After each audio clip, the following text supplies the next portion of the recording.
Please, just one more time, my husband said, despite being in the midst of divorce mediation. This is your last request, so I'll come and join you. My husband was delighted with my words, but he was left speechless by my surprise. My name is Patricia, and I've been married to my husband Gail for 3 years. We have 2 sons, aged 1 and 3, and to those around us, we seem like a very normal and close-knit family. Gail loves our kids dearly, and he is a great father to them. They, in turn, are very fond of him. However, as a husband, he's not great to me. Gail is the youngest of 3 siblings, and it seems he was spoiled by his mother. His father, the only person who would scold him, passed away when he was 13. Since then, his mother's indulgence has only increased. She took care of everything for him, so he was like a prince in her eyes. Growing up in such an environment, Gail seemed to think it was normal for his mother to do everything for him. After we got married, he tried to make me take on his mother's role, and when I refused, he would tell her about it, passing it off as consulting her. My mother-in-law, who loves her son, would always get angry, and she would criticize me for everything I did at home. She would even interfere in our marriage, and sometimes, when I wasn't home, she would enter our house and leave containers of food or clean up the place. I didn't know why she had a key to our house, so I asked my suspicious husband, and he confessed. She'd need one if something ever happens, you know. He had given her a copy of our key without my permission, just in case. This is unacceptable. You need to get the key back right now, I shouted in anger. All right. Gail reluctantly agreed and got her to return the key the next day. In short, my husband is someone who hasn't yet grown out of his dependence on his mother, and my mother-in-law is someone who hasn't yet grown out of her dependence on her son. I have been caught up in their antics numerous times. Since I took the key back from my mother-in-law, Gail has been going to her house more frequently. At first, I didn't think much of it, but he started dressing up more stylishly and even wearing strong-smelling cologne. It didn't seem like he was just going back to his parents' place. Is it necessary to dress up like that just to visit your mother? I asked him once, and he became clearly flustered. What? I can do whatever I want. I was sure he was cheating on me, so I hired a detective to investigate. As expected, I soon found evidence of his infidelity, and since I had other complaints against him, I decided to ask him for a divorce. Welcome home. Can we talk? On this day, my husband said he was going to his parents' house, but he actually met with his mistress and came back home late at night. I stayed up for him and started talking to him when he returned. Oh, you scared me. You're still up? Yes, I have something to talk to you about. About what? I want to talk to you calmly. Would you please sit down? When I said that, he looked puzzled and sat down on a chair. What's with the formal tone? You're having an affair, aren't you? What? No, I'm not. Well, unfortunately, I already have the evidence. Saying that, I presented the photos that a detective had investigated in front of him. The picture showed my husband walking around while getting cozy with a girl who was 13 years younger than him, and kissing her in public without any hesitation. I don't think you can deny it now, can you? I sent a cold stare towards Gail. He froze after looking at the photos and looked like he was thinking for a while. I'm sorry, he apologized. I don't know what got into me. I'll break up with her right away. I don't care if you break up with her or not. I'm sorry, but I can't do this anymore. Let's get a divorce. What? Why should we get a divorce? Why? Because you cheated on me. Isn't that a normal reaction? I'm telling you, I don't know what got into me. The woman I really love is you. Please, cheer up. Saying that, he moved next to me and hugged me. Stop it, it's disgusting. I pushed my husband away with all my might and rejected him. What the hell? You're so persistent. He got angry and began to argue back. I don't know what you're thinking, but my intention to divorce hasn't changed. You're so stubborn. What about our children? Can you all survive without me? I'll work and take care of them. Of course, you'll have to pay child support. You're underestimating everything. It's not that easy. I know that. You don't need to tell me that. Still, living with someone who betrays their family like you is a bad influence on our sons. Don't be ridiculous. I will never get a divorce. I'm done talking. Realizing that my mind was made up, my husband got angry and gave up on the conversation. After that, I tried to have a few more discussions, but my husband refused. I will never get a divorce. Since we couldn't make any progress on the divorce issue, we ended up going to divorce mediation. To avoid being at a disadvantage during the mediation, I signed a contract for a monthly apartment.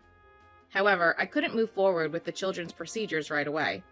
and although I was dissatisfied, I had to live with my husband for a few days. I wasn't happy at all, but I ended up living with him. Today is the last day of that life, and as I was organizing my luggage in my bedroom at night, Gail suddenly entered the room. "Hey, just don't come in like that. What do you want?"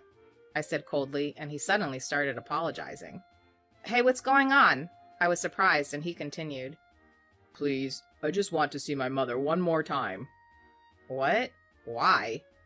"Well, actually..." Gail started to awkwardly explain the reason for my question. Apparently, his mother's 60th birthday celebration was going to be held at his parents' house in a few days, and so he told everyone. "I'm bringing Patricia and the kids."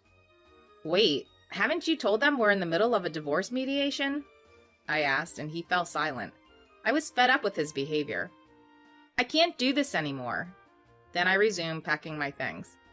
Meanwhile, he just remained silent, and I got even more annoyed. "Fine, I'll think about it. Just get out for now." I kicked my husband out of the bedroom and locked the door. The next day, as we were leaving the house, Gail came to see us off. "About what we talked about yesterday, I'll participate because it's your last request," I told him. "Really? Thank you, that's great." He was pleased with my words, and despite the fact that we were about to leave, he showed a smile. "But I don't think we can keep silent about the divorce forever.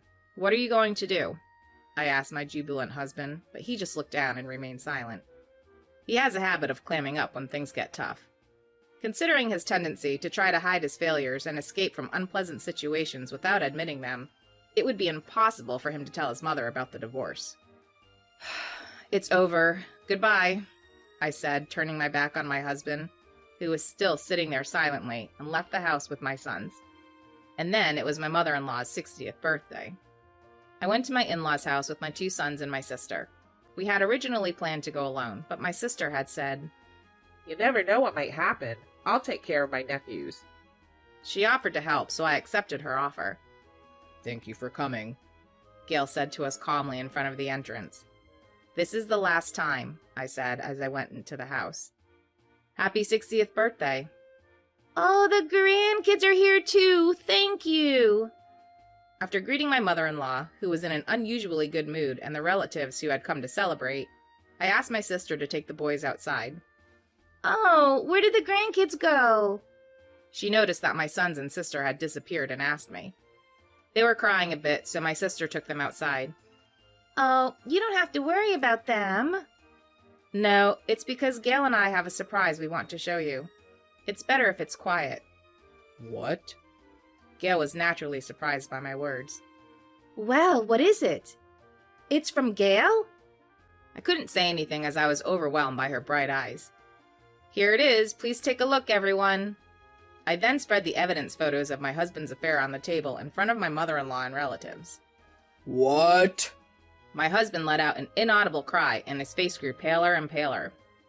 "What the hell is this?" Mother-in-law, who was expecting something different, screamed with a bright red face.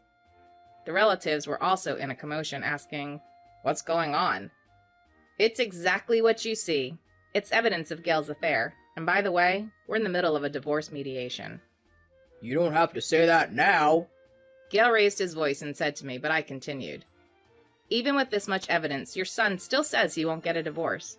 Besides, he says he won't pay any compensation or child support if we get a divorce. So we're in trouble." Ignoring Gail, I continued, and he fell silent with his head down. "You know, you talk about divorce so easily, but isn't it your fault if he's having an affair?" To my surprise, she said so with a look of disbelief. "My son often complains to me about you, you know. Talking about compensation, my son is under so much stress because of you. Don't you think he should be the one to receive compensation?" My mother-in-law laughed as if she were making fun of me. Well, her reaction was expected up to this point.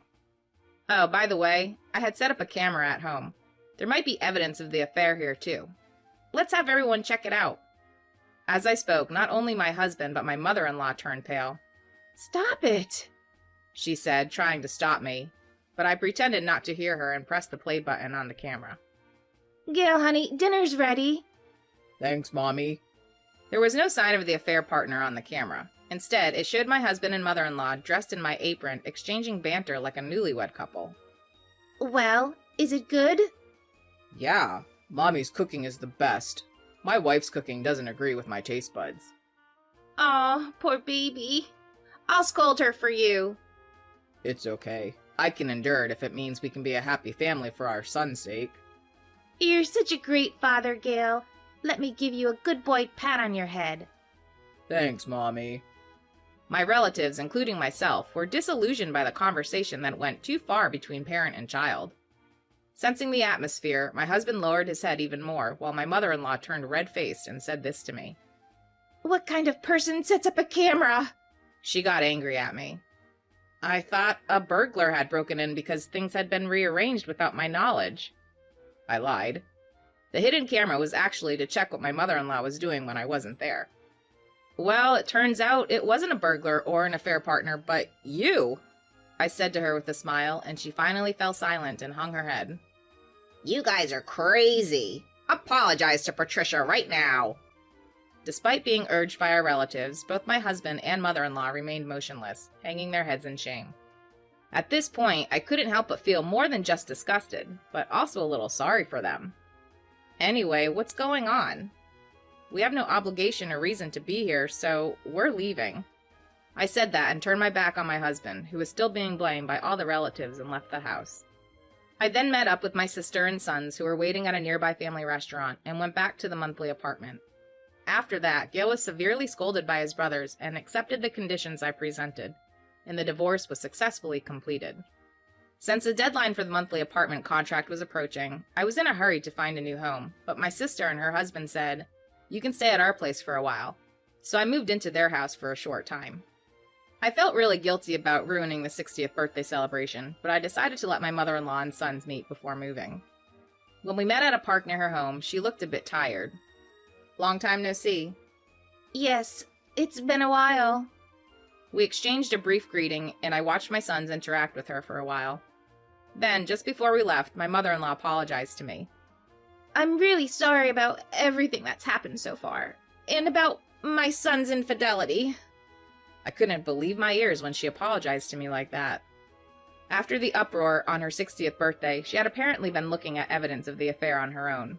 She felt disgusted when she saw pictures of her son, who was in his late 30s, showing favoritism and being lovey-dovey with a woman who was clearly more than 13 years younger than him.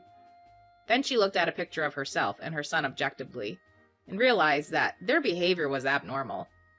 You be careful not to end up like that, too, she said, admonishing me from a somewhat condescending position. I replied with a smile. Yes, I will. But of course, there's a common sense rule that you shouldn't just go into someone else's house without permission. So I'm fine. Several months have passed since then, and I still send emails to Gale to keep him informed about our sons. He had taken good care of our sons, and I still believe that he is their father no matter what kind of person he is.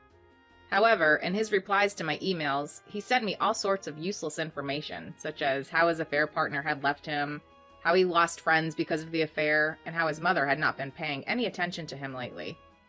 What's even more disgusting is what he wrote at the end of each email. Now I can be yours and yours alone. Since Gale is not independent, he probably wants to get back together with me, but I have absolutely no interest in him, so I completely ignore him. Now I have a new job and live happily with my two adorable sons, making sure not to spoil them so that they don't become like their father.